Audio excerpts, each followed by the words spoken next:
아멘. 오늘 또 이어지는 신명기 말씀을 통해서 생명의 빛이신 주님의 세계가 더 밝아져서 형제 자매님들 심령과 마음속에 빛이 임할 수 있도록 말씀을 가르쳐 주시길 바라며, 우리가 귀를 열고 겸비한 마음으로 주의 말씀을 경청하여 듣고 나 자신을 빛 가운데 드러내놓고 무엇이 어둠이고 무엇이 빛인지, 내가 어둠의 그늘이 없는지 이런 것들을 스스로 잘 살펴볼 수 있는 축복된 시간이 되도록 이 시간 주의 성령께서 운행하시고 혼자 집회를 주장하시며 홀로 영광을 받으시길 주의 이름으로 기도합니다. 아멘. 아멘.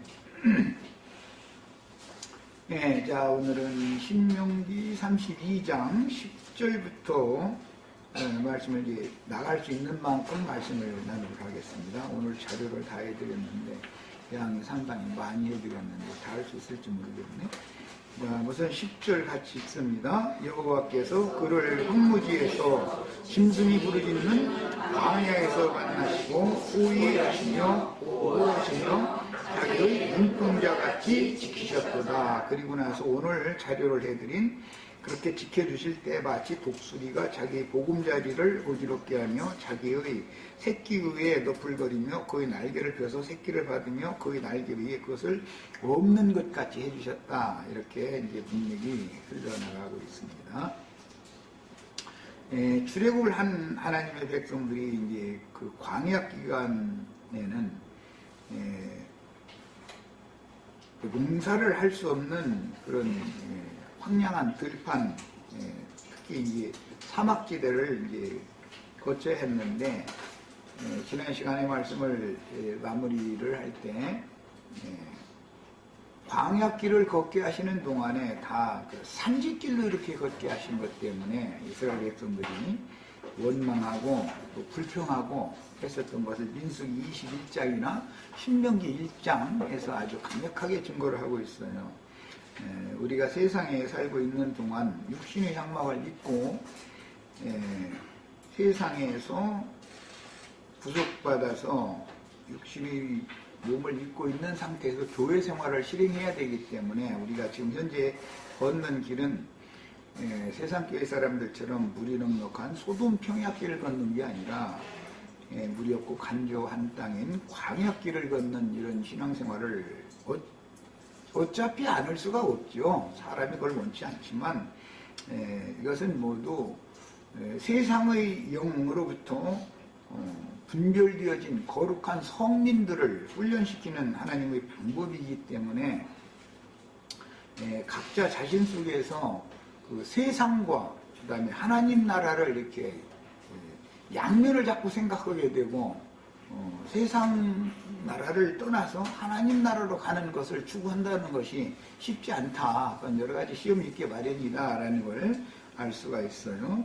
그래도 주님께서 자기 눈동자같이 구속하신 자기 백성들을 이렇게 지켜주시기 때문에, 그런데 어떻게 독수리가 자기의 보금자리를 어지럽게 하며 자기의 새끼 위에 덮을거리며 그 날개를 펴서 새끼를 받으며 그의 날개 위에 그것을 없는 것 같이 그렇게 보호하시고 지켜주셨다. 이제 오늘 신명기 32장에서 모세가 지난 출애굽 이후 광야 40년의 과정을 회상하면서 이스라엘 백성들에게 격려하는 말로 지금 이 말을 하고 있다는 것을 알 수가 있어요. 잘 아시는 것처럼 오늘 자리에다 해드린 내용처럼 독수리는 절벽에 집을 짓고 새끼를 낳아 기르는데, 가시들로 엮어서 골격을 갖추고 맨 밑바탕에, 그 다음에 거친 풀과 부드러운 풀로 덮고, 그 다음에 맨 위에 자기 털을 뽑아서 맨 위에 깔고 나서 알을 낳아서 부화시켜 가지고 이제 기른다는 거예요. 그런데 이제 새끼가 자꾸 자라는 동안 어미는 먹이를 물러 밖에 나갔다가 둥지 밖으로 나가서 먹이를 가지고 오면은 또 둥지에 앉아가지고 날갯짓을 자꾸 해야죠. 그러다 보면 제일 가벼운 것이 어미의 그 부드러운 털, 날아가고, 그 다음에는 이제 부드러운 풀을 깔았던 또 그것도 날아가고, 그 다음에 거친 풀도 날아가고 하면 이제 가시만 남는 것이죠, 점점. 그러니까 부화된 독수리 새끼가 자라는 과정에만큼 그 4단계로 자꾸 그 몸을 자꾸 찌르고 아프게 하는 것들, 거친 것들만 만나게 되는 거예요. 처음에 뭐 아래에서 부화됐을 때는 어미 털에서 이렇게 보호를 받으니까 아무 문제 없었는데, 먹이를 물어가지고 와서 날갯짓을 하면 자꾸 날아가는 거예요. 그런데 이제 위에 있는 것부터 날아가니까 맨 밑에 가시나무로 얽어가지고서 둥지 형태를 만들어 놓고, 거기다가 거친 풀 갖다가 해서 얽어 놓고, 그 다음에는 부드러운 풀 갖다 그 다음에 깔아서 이렇게 틈새 없이 만들어 놓고, 맨 위에다가 어미 털을 뽑아서 푹신하게 만들어 놓고 알을 낳아서 거기서 부화를 시켰기 때문에, 독수리 새끼가 실제로 자라는 만큼 자꾸 부드러운 어미털부터 시작해서 부드러운 나뭇잎, 풀잎, 그 다음에 뭐 거친 잎 다 순서대로 날아가는 것이죠. 예, 그러니까 둥지 안에서 자라는 독수리 자신은 그때는 털이 완전하게 나와가지고 이렇게 돼 있는 상태가 아니니까 맨살을 자꾸 쿡쿡 찔러서 앉는 거예요. 자꾸 귀찮게. 예, 이런 것이 광야교회 생활을 상징하는 거다라는 걸 지금 해서 말씀해 준 거예요. 우리 신앙이 산 넘어 산이라고, 뭐 초신자 때 지나면 청년 때 되면은 그래도 뭐 모든 거 다 문제 없을 것 같아도, 청년 때 되면 청년 신앙에 맞는 문제들이 교회 생활에는 있죠.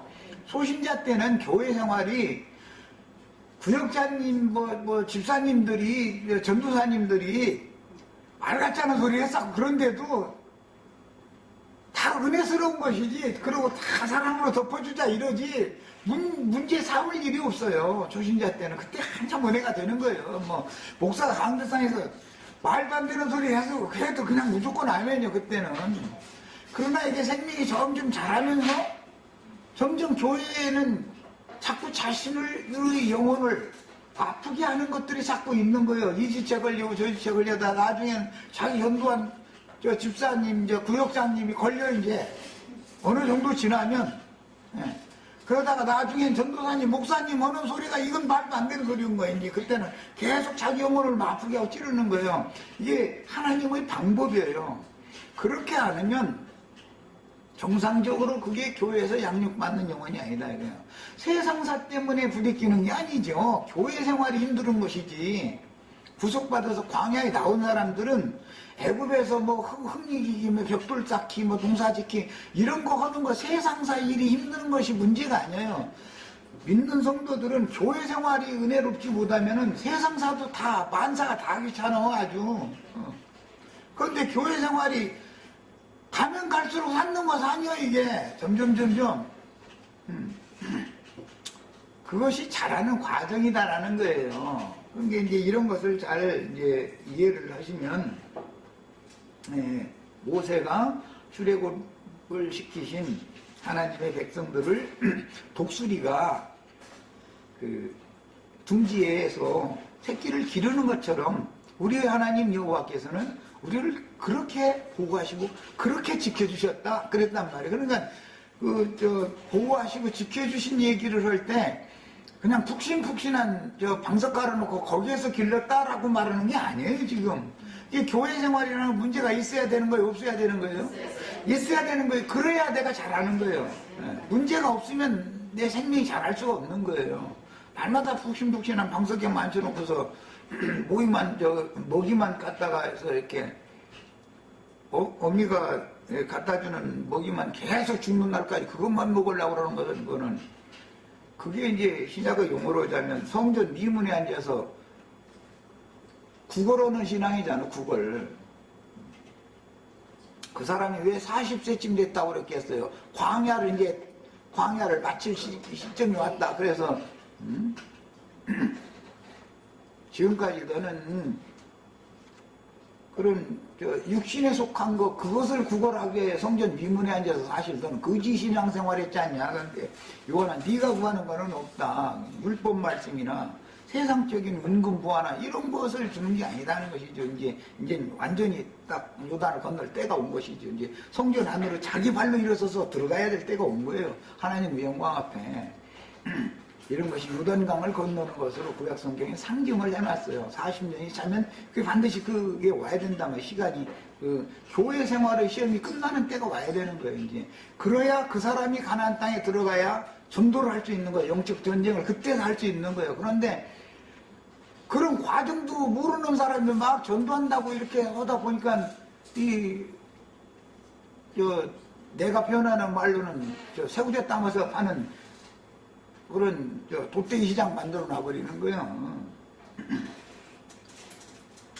그러면 그것은 정상적인 교회 생활이 아니죠. 이런 것을 잘 생각해 보셔야 되겠어요. 자, 적으로 이제 여호와께서 홀로 기르신 얘기가 나왔죠. 자기 눈동자같이 지켰다. 그리고 마치 독수리가 자기 보금자리를 어지럽게 하며 자기의 새끼 위에 너풀거리며 그의 날개를 펴서 새끼를 받으며, 그러면 이제 이 새끼를 이제 받는다라는 말은 이게 맨살에 아직 완전히 그 털이 완전히 다 자라지 않은 상태에서 맨 밑에 가시가 있으니까 자꾸 자기 몸을 찌르니까 얘가 자꾸 이제 집이 싫어가지고 떠나려고 날짐승들 이소한다고 그래요. 떠나려고. 그런데 아직 날갯짓을 할 줄은 모르니까 어떻게 되냐면 그 둥지 가해로 이렇게 올라와 있으려고는 찔르는 거 싫으니까 자꾸. 그게 성전 미문이잖아. 그게 둥지 가해로 자꾸 와서 이렇게. 그런데 이게 중심을 붙잡고 띄우뚱 하다 바람 조금만 불으면 뚝 떨어지는 거예요. 그럼 엄마가 일부러 그 곁에 있다가 떨어질 때를 기다리고 있다는 거예요. 그러다가 그냥 번개같이 날아가서 떨어지는 그 새끼를 또 어깨에 그 날개 등으로 받아다가 다시 또 거기다 갖다 또 이렇게 놔준다는 거예요. 그러면 가만히 있어야 되는데 또 찌르니까 또 나오는 거예요. 또 이걸 그냥 반복한다는 거거든. 그러니까 하나님이 믿는 성도들을 양육하는 방법은 세상 교계가 가르치는 식으로 그렇게 그냥 무슨 홍시감 떨어지라고 감람 밑에 가서 입만 벌리면 입만 크게 벌리라고 그러면 막 채워주신다고 이렇게 하는 게 아니에요. 이게 그 기독교계 목회자들이 이 양머리를 목양하는 방법을 너무 모르고 있는 거예요, 지금. 그래서 사람들을 그냥 안진뱅이 다 만들어 놓는 거잖아. 자꾸 스스로 쓰게 만들어야죠. 난 가끔 그 얘기하지만 세상에서도 자식을 낳으면은 자기가 열심히 벌어서 저금했다가서 자기 죽으면 자식들 돈으로 물려주면 잘 살 것 같더죠. 그렇게 하면 자식 망하는 거예요. 그것도 자식이 하나면 참 다행인데 둘이면 형제간에 혹은 누이 동생 간에 다툼이 나버려 재판해버려. 저 부모 죽고 나면 그 인생 말하자면 농사 망친 거 아니에요. 그게 자기 스스로 사는 방법을 스스로 세상에 부딪히고 가서 이것도 경험해보고 저것도 경험해보고 막 하게 만들어야지. 자기 손에 모든 걸 다 보호하고 이렇게 하면 더 잘 될 것 같지만 그게 아니라는 거예요. 인생사도 그런 거예요. 그런데 하나님이 당신의 자녀를 낳아가지고 강하게 기르시지 그렇게 유약하게 마마보이로 기를 리가 있냔 말이야. 마마보이 되면은 연애를 하는데도 엄마 얘가 오늘 몇 시간 더 놀자, 나 들어가자고 그러는데 그래도 되느냐고 집에 전화 안 되니까. 아니 여자친구가 몇 시간 더 놀다 가자고 선호다 그러려면 지가 판단해서 에이 다음에 만나자든지 뭐 그러자든지 지가 해야지. 엄마한테 그걸 전화해? 그게 어떻게 길러놨어 모르겠어. 얼마나 판단력이 없어 모르겠어.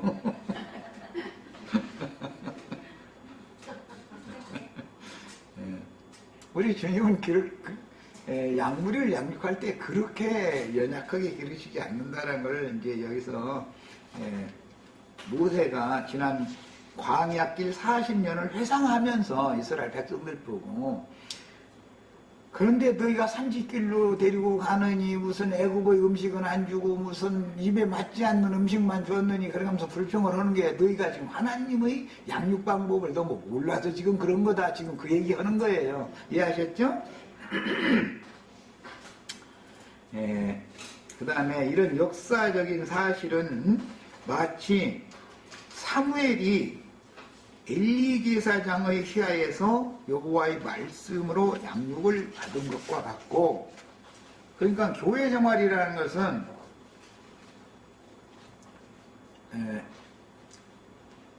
엘리라는 사람은 하나님의 제사장이었지만 하나님의 마음에 꼭 드는 제사장이 아니었잖아요. 그럼에도 그 사람 밑에다가 사무엘을 갖다 딱 넣어놓고 거기서 훈련을 시키는 거예요. 네, 거기서. 그 다음에 가말리엘이라는 사람이 하나님의 마음에 합한 사람이 아니에요, 사실은. 그런데 영적 지식이 이게 어마어마한 사람인 거예요. 당시의 랍비들 중에서 아주 최고의 석학이다 이런 말을 이제 듣는 사람인데, 그래서 그런 사람의 문화생으로 사울이라는 사람이 양육을 받게 하신 거예요. 하나님 의도적으로. 모세를 양육하실 때 바로궁의 공주의 아들처럼 길렀죠. 그것은 그때 당시의 상황으로 보자면 그 공주가 처녀로 늙어 죽었을 리는 없잖아. 그런데 주소온 아들이 더 사랑스러웠을 것 같아요? 아니면 자기 속으로 난 아들이 더 사랑스럽게 되겠어요? 겉으로는 너는 내 가슴으로 난 아들이다 해가면서 겉으로는 그러지만 사실은 실제 상황이 오면은 가슴으로 난 자식한테는 유산 물려주지는 않아. 자기 속으로 난 놈한테 물려주지. 그건 인지상정인 것이거든. 그러니까 그렇게 이별을 해야 될 때까지는 거기서 자라게 하는 거예요. 거기 애굽의 학술과 말과 일과 이런 것들 등통하게 배워야 되니까 하나님의 종으로 쓰이려면 성경을 다 하려면 세상 만사 통달해야 되는 거예요. 세상사를 몰라가지고 하나님 말씀 가르친다고 이러면 그건 말이 안 되는 거예요. 그래서 장사도 해봐야 되고 장사하면서 거짓말 하는 것이 입에 이게 이자매 미안해. 다 이거 맛있어요 그러지 그 맛이 별로예요 이러면 안 사가. 그러잖아. 맛이 없다 해가면서 파는 사람은 없어. 또 별로라고 이렇게 해가면서 파는 사람은 없어. 그냥 맛있다고 이래야 사가지. 헐떡 넘어요. 그건 그거 입에다 그걸 살고 살아야 되는데 어떻게 그런 것도 해봐야 사람은 정직할 수가 없다라는 것을 알 수 있단 말이야. 살아나가는 생존 경쟁의 방법이지. 그러니까 모든 사람들이 마트에 가서 물건 살 때 그 파는 사람들한테 이거 좋아요 나쁘고 물어볼 필요가 없어. 그 파는 사람이 나쁘고 그런 사람이 있겠어? 물건이 좀 차면 세일 품목에 넣겠지. 세일 품목에 알아서 사가라는 거예요. 이건 물건이 좀 차다 그 말이요. 알아서 사가는 거예요. 그러잖아요. 이렇게 인간으로서 육신의 세상에서 사는 것도 배워봐야, 그것도 자기가 몸소 해봐야. 모든 성도들이 헌금을 내도 이게 어떻게 나온 돈이라는 걸 알아야 헌금을 받을 수 있는 자격이 있는 것이지, 그것도 모르는 사람이 헌금만 내라고 족친다고 이게 되는 게 아니란 말이야. 나는 또 우리 지체들 보고 나님 요새 마음이 슬슬 동하나 왜 헌금 얘기해 또 이러시지 말고. 그러니까 하나님의 사람은 다 뭔가 하나님이 보실 때 부족하지만 종으로 쓰시는 사람이 있고, 그 사람 밑에다 넣어놓고서 양육을 하는 단계가 있다는 거예요. 자라는 과정에 따라서. 그러니까 이런 것도 우리가 다 아셔야 돼. 그래야 이제 어떤 성도를 이제 전도를 했어. 처음에 다니던 예배당에 막 억지로 막 데리고 가가지고서는 뭐 교통비도 대주고 막 그 애기 어분 거 대신 얻고 막 과자도 사주고 이래가면서 데리고 다니거든. 그러면 아주 그냥 거기서는 전도상도 타고 막 참 칭찬이 대단하죠. 그러다가 점점 시간이 지나면 자기를 자꾸 찔러 이놈무고. 그러면 이제 한 번은 데리고 다 올 수 있어. 같이 가자고 그래. 여기가 아무래도 좀 문제가 있으니까 내가 좋은데 좀 찾아봤더니 거기로 가자. 그런데 두 번째 또 나가자 그러면 안 나와. 그러면 자기 전도한 사람은 두 번째는 안 쫓아간다니까. 근데 사실은 이게 참 힘든 일이야. 그래서 빼내고 한다는 게 언제는 말이야 거기 틀렸고 여기가 맞다고 그러더니 여기 이제 또 틀렸다고 그러면 그건 뭐냐 이거요. 뒤따라오는 사람은 그 단계가 안 이뤘기 때문에 이해가 안 되거든.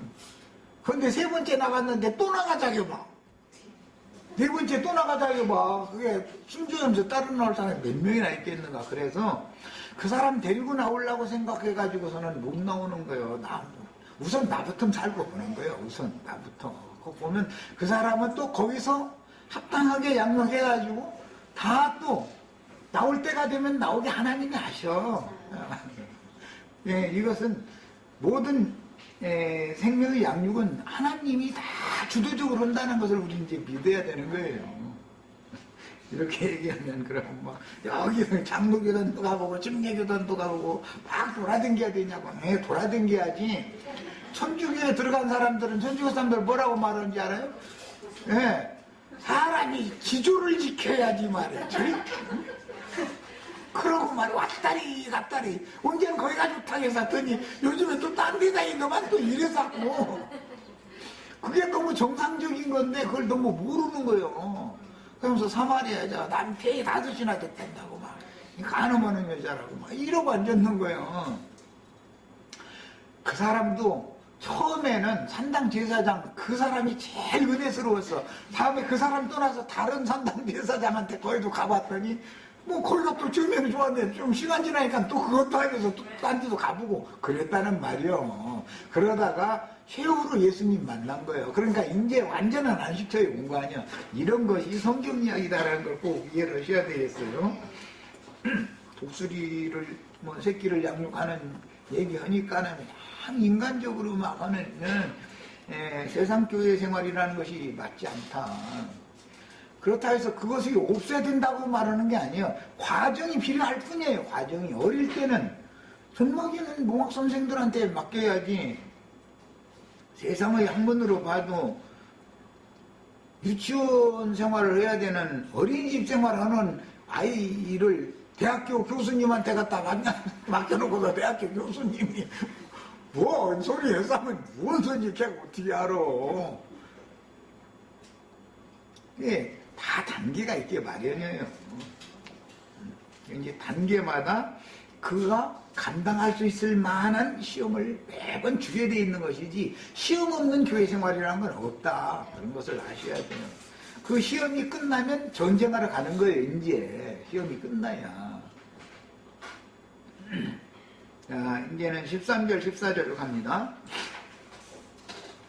여호와께서 그가 땅의 높은 곳을 타고 다니게 하시며 밭의 소산을 먹게 하시며 반석에서 꿀을 굳은 반석에서 기름을 빨게 하시며 소의 옮긴 젖과 양의 젖과 어린 양의 기름과 바산에서 난 수양과 염소와 지극히 아름다운 밀을 먹이시며 또 포도주의 붉은 술을 마시게 하셨도다. 참 먹이는 것도 많기도 해. 영양 섭취를 골고루 하라는 거야. 골고루. 세상에서도 자식 기를 때는 꼭 그러죠. 엄마가 억지로 애기 안 먹으려 해도 그거 조금이라도 막 먹이려고 막 음식을 다른 방식으로 또 식품을 넣어가지고 애기가 잘 먹는 음식에다 섞어서 어떻게 막 갈아서 뭐 해서 뭐 부쳐주든지 떡을 해주든지 하여튼 어떻게든지 해서 먹이잖아요. 왜? 뭔가 영양소가 한 면에 떨어지면 딸리면 안 되니까 몸이 건강하게 고루고루 튼튼하게 자라게 하려면 하여튼 먹이는 것도 많아. 그런데 땅의 높은 곳을 타고 다니게 하셨다. 그러니까 이게 말하자면 땅의 높은 곳은 산이죠. 산 타고 다니게 산 사람 만들어 놓는 거예요.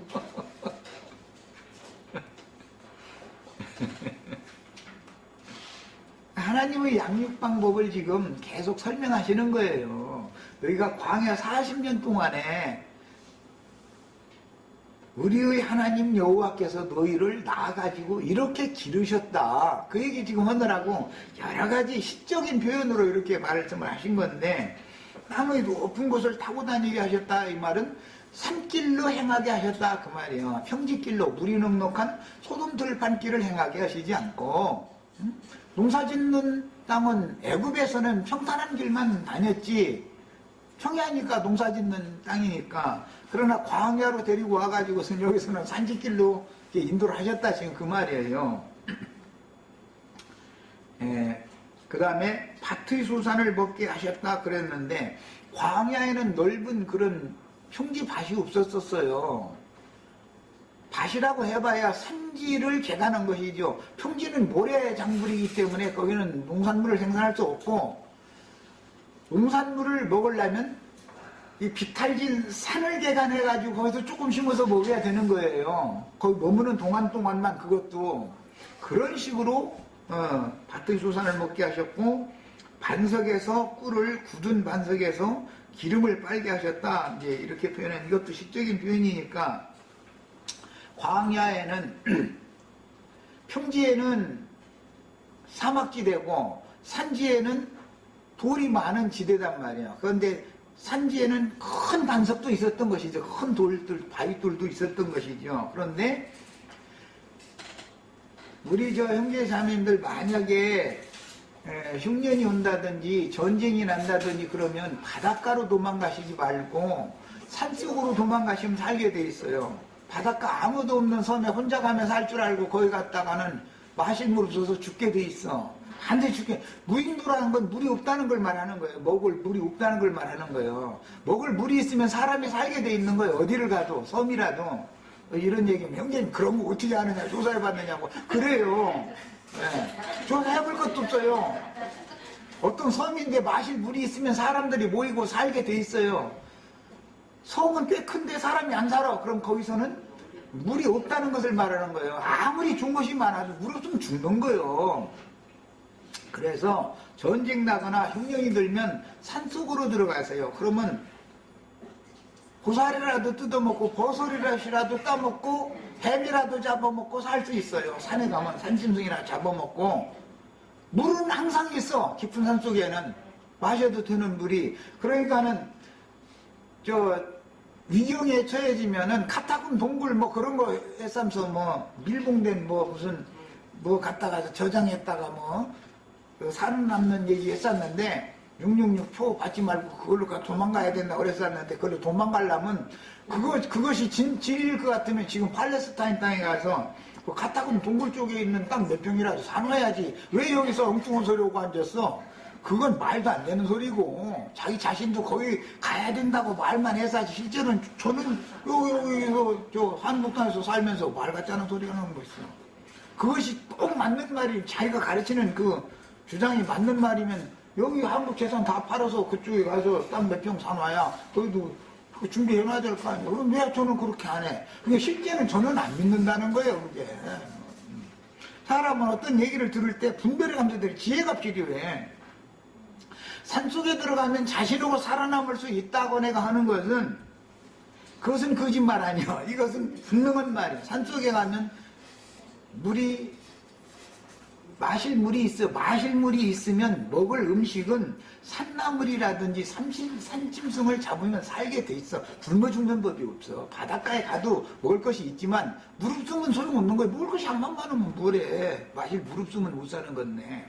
그래서 이스라엘 백성들을 농사짓던 애굽에서, 평야에서 구속해서 불러내가지고 광야길을 걷게 하실 때 왜 땅의 높은 곳으로 데리고 갔을까? 사는 방법을 왜 산속으로 데려갔냐면 이렇게 살아야 된다라는 말이요. 이 말은 세상을 초월하고 하나님을 만나는 삶을 살아야 된다. 초월된 삶을 사는 훈련을 시킨다. 성별되게 만든다. 그 말인데, 영적으로는 높은 곳을 타고 다니면 먹을 것이 없느냐면은, 높은 곳 산지는 개간을 하면은 초식도 농사진 초식도 먹을 수가 있는 게 나온다는 거예요. 평지에서는 사막에다가 무슨 농사를 짓겠어? 안 되죠. 산지에 가면 개간을 해서 골라내고 거기다 뭐 심으면 임시 먹을 것은 나오거든. 잘 자라지 않겠지만은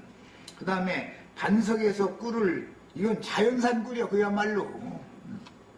굳은 반석에서 기름을 빨게 하셨다 그랬는데 이것은 그리스도 그분이 모든 영양소를 골고루 다 섭취하도록 다 준비해 주신다. 이제 내가 이제 말씀을 전할 때 세상에서 살기 어려운 형편에 처해질지라도 하나님이 친히 공급해 주시는 것으로 먹고 살고 자유손 기르고 하도록 그분이 친히 공급하신다는 사실을 믿어야 된다.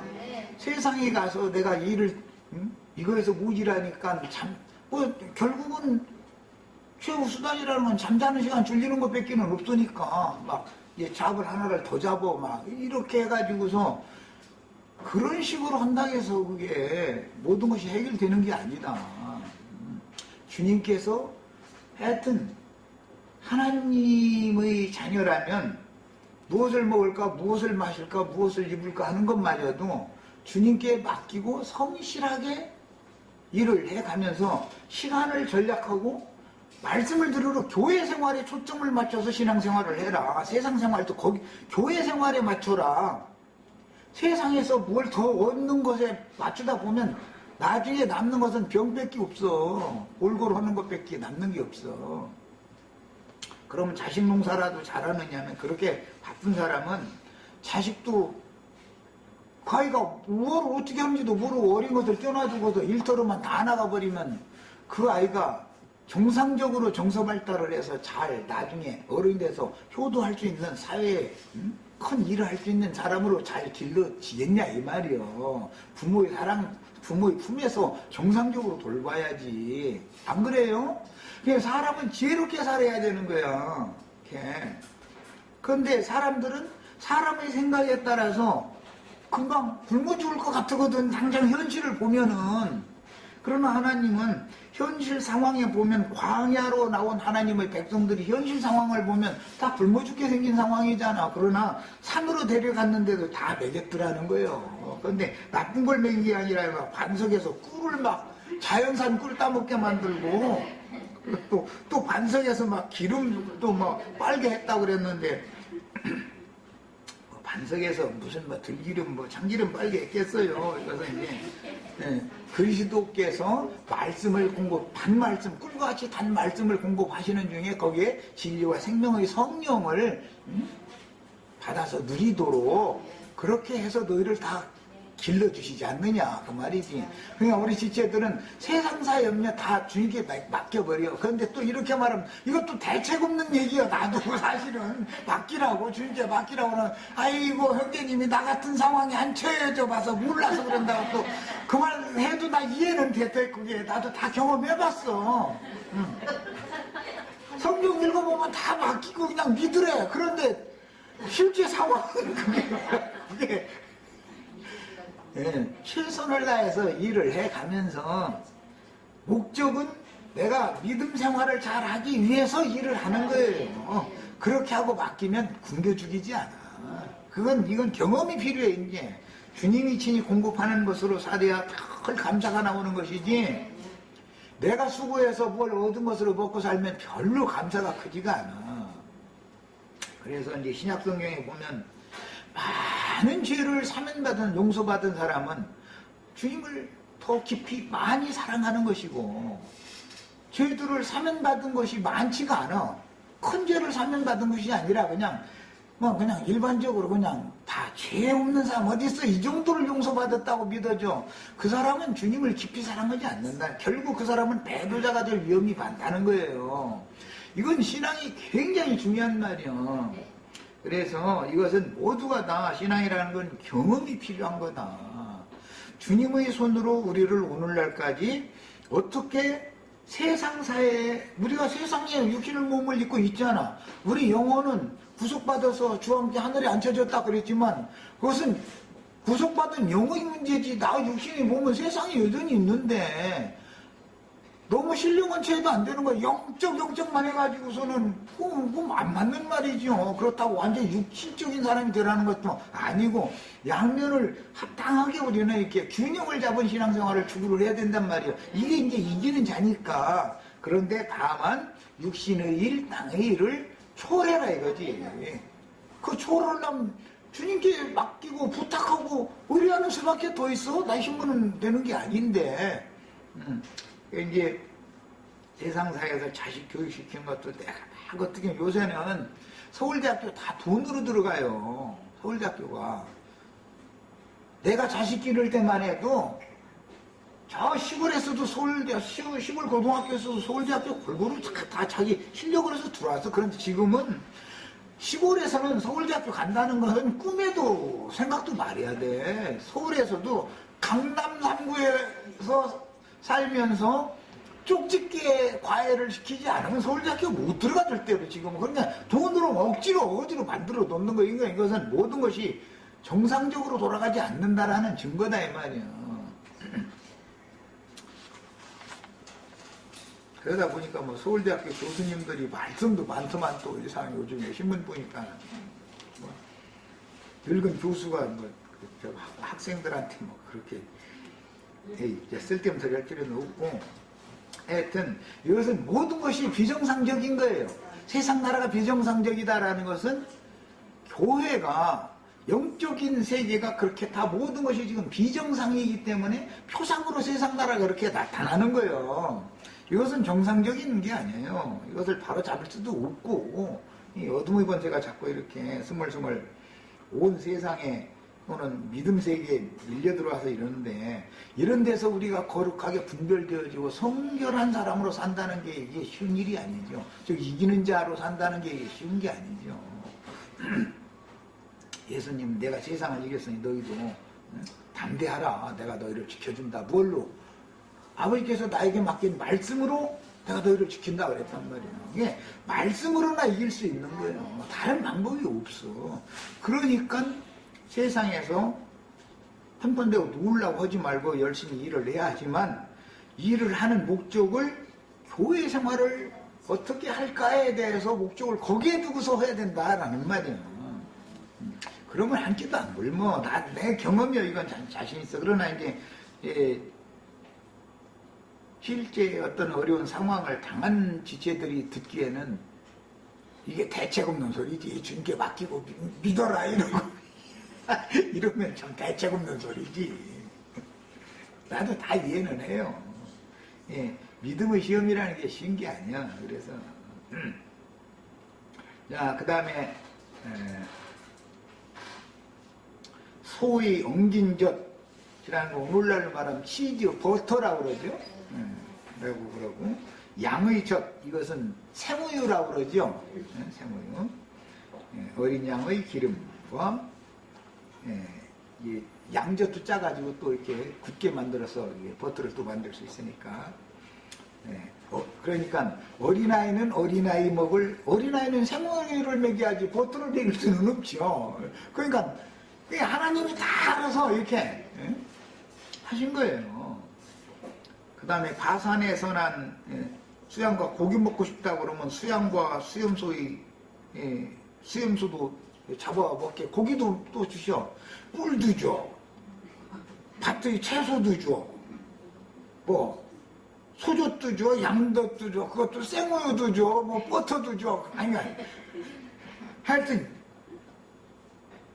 고기 먹고 싶을 때가 되면 수양과 수염소 잡아먹도록 고기도 줘.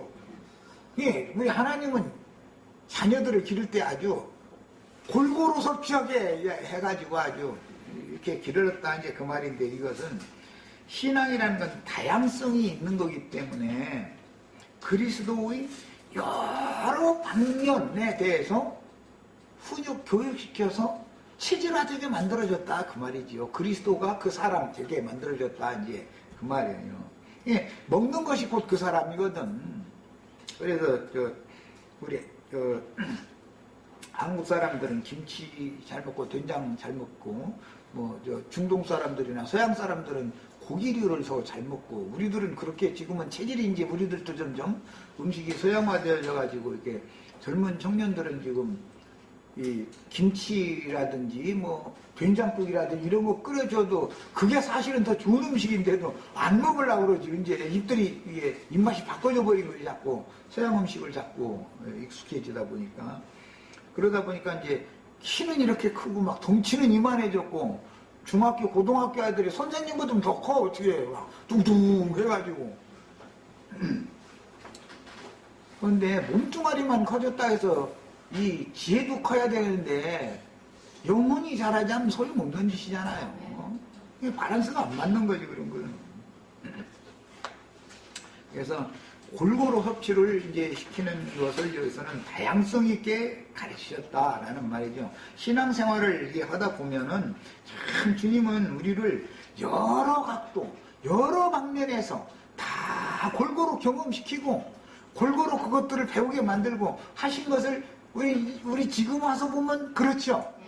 네. 교회 생활에서는 참 봐야 될 거, 안 봐야 될 거, 만져야 될 거, 만지지 말아야 될 거 여러 가지를 다 경험시키는 거예요. 해가지고 이렇게 데리고 오신 거예요. 모세는 인도자였지만 그런 것을 다 우리 주님은 이렇게 너희들을 외길로 뭐 이렇게 쉽게 이렇게 기른 게 아니지 않냐. 너희가 그런데 그 하나님이 수고하신 것이지 너희는 불평만 했지 않냐. 너희가 고생했다고 생각하니까 교회 생활이 너무 어려웠다고 생각한 거죠. 그런데 그건 하나님이 하신 것이죠. 우리 인생사에서도 우리가 너무 힘들고 어려운 고비들을 넘길 때 사실은 내가 힘드는 것이라고 생각하시면 안 돼요. 내가 힘드는 게 아니라 나를 그렇게 인도해 가시는 주님이 사실 더 힘든 거예요. 자, 그 다음에 포도즙의 붉은 술을 마시게 하셨도다 그랬는데, 이제 포도즙, 붉은 술 뭐 이런 말들은 생명의 누림, 기쁨. 이게 포도주 하면은 그것은 이제 피를 상징한 것이지만, 여기서는 포도주라고 하면은 술이니까 사람이 너무 힘들고 지칠 때 술을 한잔 하면은 잠도 잘 잘 수 있죠. 너무 지치면 잠이 안 오죠. 그거 경험해 보셨어요? 일을 너무 벅차게 일을 해가지고 사람이 풀어져 버리면 몸은 움직일 수도 없는데 잠은 안 오죠. 말똥말똥해가지고 고민만 들어지 이제. 그렇게 되면은 막 사람이 막 힘들죠. 저런 것도 다 경험이 필요해. 또 이거 너무 내가 완전히 말하는 대로 나 교회 생활 안 할 거야. 나 이제 내가 떠나가 버릴 거야. 또 그럴 감사인데 다 그거 경험해 보셔야 돼, 사실은. 그래도 모든 지체들 주님께서 그 사람이 감당할 수 있는 시험을 주시는 것이지, 감당할 수 없으면 그렇게 시험을 안 하셔요. 잘하는 정도에 맞춰서 이렇게 하시는 거예요. 이것을 꼭 믿으셔야 돼. 그걸 능히 다 감당을 하도록 이기는 힘을 주시잖아. 말씀을 통해서. 이제 세부적인 내용으로 들어갑니다. 여호와께서 그가 땅의 높은 곳을 타고 다니게 하시며 그랬는데, 땅의 높은 곳을 타고 다닌다는 뜻은 사실은 땅과 하늘이 맞닿은 것은 산꼭대기죠. 이게 비유적으로 시적으로 표현한 말이기 때문에 이것은 산지길, 평지길을 걷지 않게 하시고, 애굽에서는 농사를 하는 곳이니까 거긴 다 평야니까 길이 평탄했지, 산지가 없었죠. 그러나 광야에 오니까 평지라고 하는 것은 사막이고, 차라리 산지로 가야 산다니까. 사막에 평탄한 곳에 있으려면 죽어. 거기는 거기 독뱀과 막 사막뱀이 얼마나 독이 무서운지 몰라요. 거기는 전갈과 막 이런 것들만 살잖아요. 그것도 모래 속에 살짝 숨어 있어가지고 잘못 거기 지나가다가는 물려서 죽게 돼 있거든.